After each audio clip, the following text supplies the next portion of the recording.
여러분 안녕하세요. 여러분들께서는 행정 수도를 옮긴다고 하는 것에 얼마큼 관심을 갖고 또 얼마큼 중요하게 생각하고 있는지 또 어떤 방향으로 가야 되는가를 가지고 한번 자담회를 해보려고 합니다. 안녕하세요. 네, 안녕하십니까.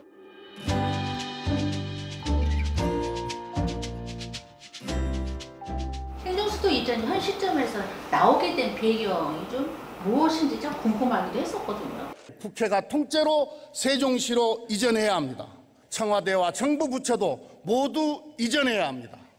그렇게 했을 때 서울 수도권 과밀과 부동산 문제를 완화할 수 있습니다. 이렇게 집값이 폭등하고 있는데도 무엇이 잘못되었는지조차 모르고 있는 김현미 장관과 경제팀을 조속히 경질하고 대통령이 직접 국민들에게 사과해야 하지 않겠습니까? 7월 초순경에 그린벨트를 해제하겠다라는 이제 시도에 대해서 계속 언론 보도를 보고 민변민생경제위원회에서는 그린벨트 해제 시도를 반대한다. 대신에 도심에 임대주택 공급을 늘려라. 그리고 지역 균형 발전에 대한 구체적인 대안을 내놔라라는 성명을 발표했는데 그 다음에 갑자기 행정수도 이전을 해야 한다라는 여당의 민주당 원내대표가 행정수도 이전에 대한 대안을 내놓은 거 아닌가라고 저희는 추정하고 있습니다. 그렇게 말씀하시는 거 받아야겠네.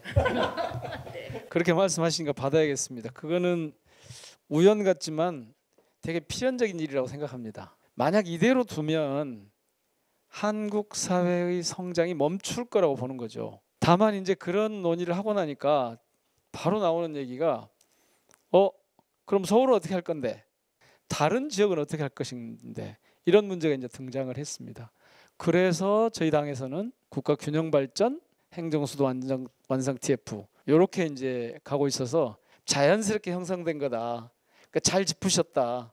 저는 그렇게 생각합니다. 예. 하루아침에 되는 게 아닙니다. 최소한 10년은 걸릴 것인데 그럼 정권이 바뀔 수도 있습니다. 그러다가 제대로 안 된다면 또 엄청난 국가적인 혼란이 올 수가 있습니다. 그렇기 때문에 군사작전하듯이 밀어붙일 문제가 아니다라는 생각이 들고요. 그럼에도 불구하고 지금 진행되는 방향은 너무 일방적인 것이 아니냐.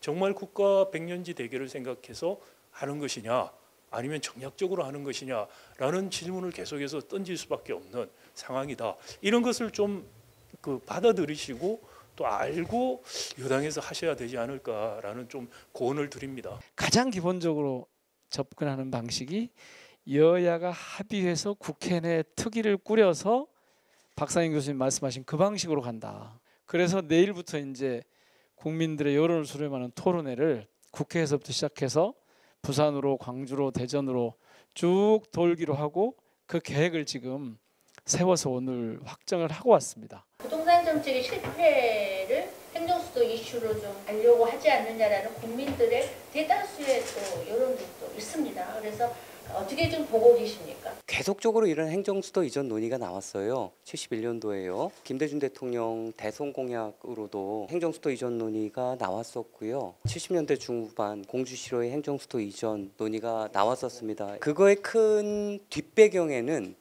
이 수도권 집중 현상이 너무나 심각하다. 서울 집값이 거의 이제 10억에 가까운 수준으로 치솟았고요.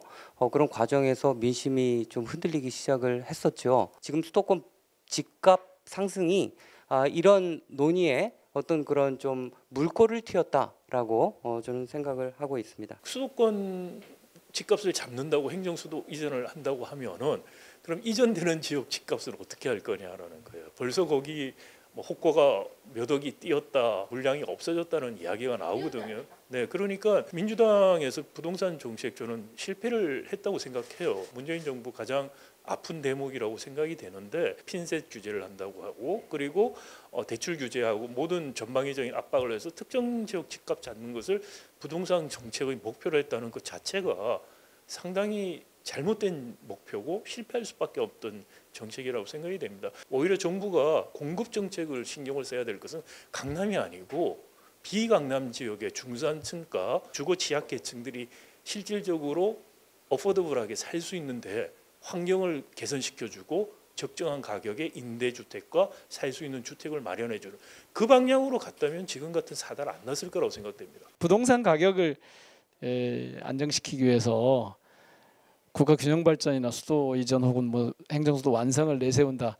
이거는 진심으로 그렇지 않다는 말씀을 다시 한번 드립니다. 이 집중 때문에 오는 그 사회적 비용, 특히 그 중에서도 이제 이 주거 불안이 심각해지고 결국은 주거 취약계층들에게 그 약한 고리로 지금 세게 지금 작동을 하고 있는 건데, 저희가 무슨 강남 집값 잡기 위해서가 아니라 주거 안정이 목표다, 서민 주거 안정이 목표다 이렇게 부동산 정책을 가지고 가는데도 강남 집값이 오르니까 다른 집값이 다 같이 오르는 거예요.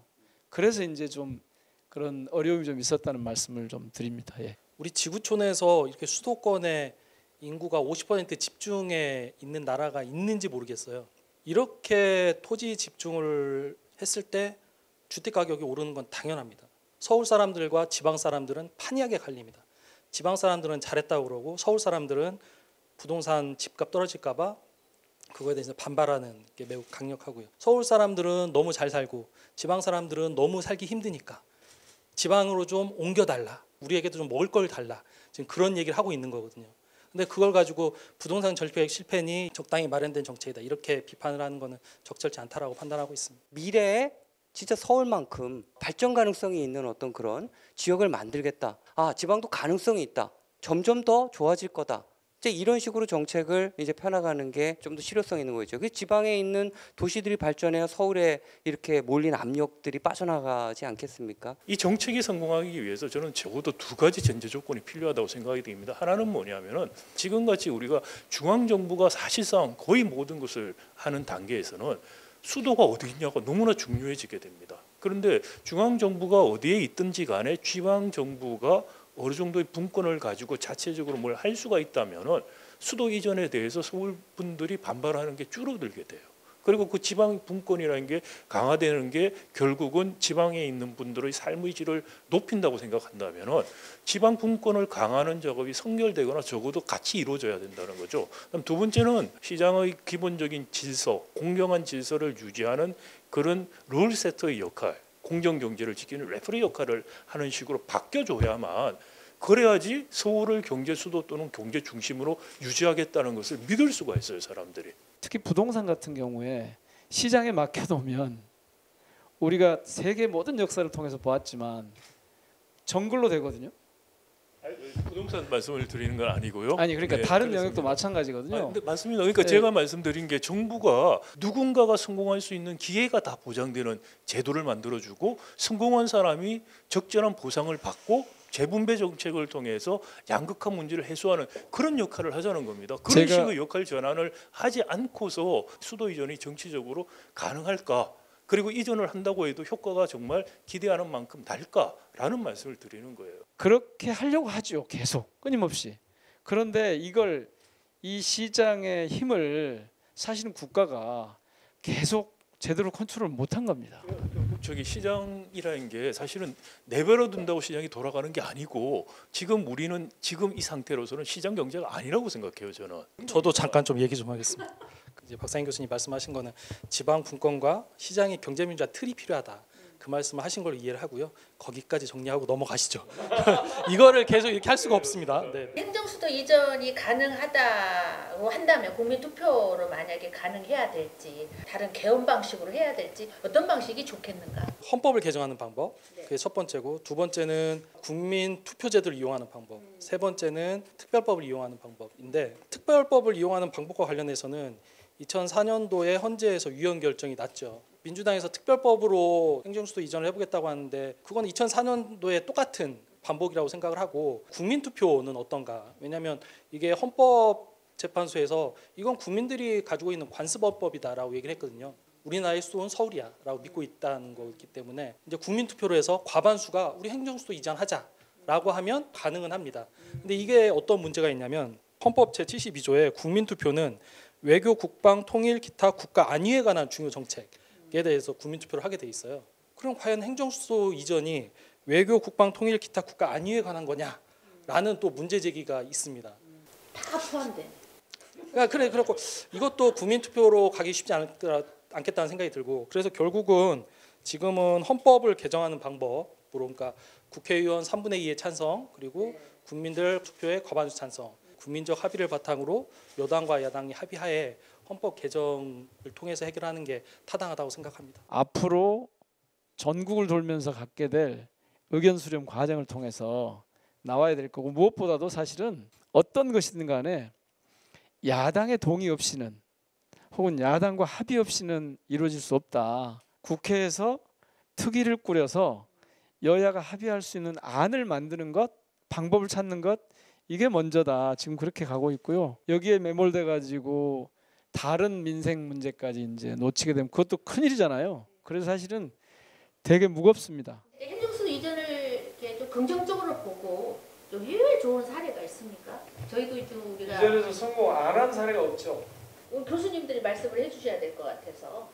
정치한 얘기는 뻥이에요. 수도 이전의 사례를 보면은 이제 브라질 같은 경우가 있죠. 리오데자네이루를 갖다가 이제 그 내륙으로 좀 이동을 했습니다. 실제 브라질리아가 교육, 문화 이제 이런 기능들이 같이 끌고 들어가게 되면은 성공할 수 있었던 케이스였다라는 생각이 드는데, 그게 이제 행정 기능으로 좀 집중이 되다 보니까 한계가 있다라는 어떤 그런 평가가 있었고요. 호주 같은 경우에도 이제 캔버라 이전이 있었죠. 캔버라의 인구가 큰 도시들의 한 10분의 1 수준. 그래서 어느 정도 한계가 있는 과정을 보여줬다라고 볼 수가 있을 것 같고요. 독일 같은 경우에는 조금 맥락이 다릅니다. 이거는 이제 통일하는 과정에서 베를린 주민들의 어떤 요구가 거셌고, 실제 일부는 베를린으로 이전을 하고 일부는 본에 남아 있다 보니까 이런 협업 구조가 깨졌고 또 행정의 코스트가 올라갔다라는 어떤 그런 평도 있습니다. 서울이란 공간이 굉장한 힘을 발휘할 수 있는 게 행정도 있고 교육도 있고 문화도 있고 의료도 있다라는 겁니다. 이게 이제 우리는 융복합, 기능의 융복합이다라고 말하는 거고요. 세종시도 마찬가지로 이 행정기능 플러스 다른 기능들이 모여서 이런 시너지 효과를 발휘할 때 사람들이 여기는 정말 미래 장래성이 있구나, 그리고 살기 편하구나, 이런 생각을 가지고 내려가는 거죠. 저는 이게 국토의 균형 발전 논의에 굉장히 중요하지 않는가, 이런 생각을 가지고 있고요. 사실 그 세종이라든지 옮겨갈 지역에 대해서만 관심을 가져서는 안 된다는 것이고요. 그래서 노무현 정부 때 사실은 지역 혁신 도시들을 만들었지 않습니까? 쭉 크기대로 하나씩 골라라고 해가지고 지금 엉망으로 돼 있어요. 문화와 교육과 여러 가지가 같이 갈 수 있는 도시 개발하는 발전 전략을 같이 해줘야 되는데 그런 건 전혀 신경을 안 썼고 옮기기만 하고 지방자치단체는 세수가 확보되는 거로만 생각하는 식으로 갔기 때문에 지역혁신도시가 실패했다. 다른 나라 사례에서도 배울 수는 있지만 우리 사례 실패 사례에서 배워야 될 게 많다. 그런 걸 되풀이해서는 안 된다는 말씀을 꼭 드리고 싶습니다. 가장 중요한 게 서울 시민의 동의 가장 필요할 것 같은데, 미국이란 나라도 대통령과 국회가 워싱턴에 있어도 미국 잘 돌아갑니다. 행정수도 이전하게 도와주셨으면 좋겠습니다. 서울 혼자서는 살 수 없다. 수도권만으로는 이 나라가 계속해서 생존해 가기 쉽지 않다. 각 지역이 경쟁력을 가져야 이 나라의 경쟁력이, 그 총알에서 경쟁력이 생길 것이기 때문에 정치가 이런 과정을 잘 추스려 가야 된다고 생각합니다. 결론은 국민의 삶과 국민들이 행복할 수 있는 것 때문에 고민하고 있는 거라는 거. 그래서 이 몫이 결론은 우리 국민들께서 더 많이 관심을 가져야 된다는 생각으로 마무리를 하겠습니다.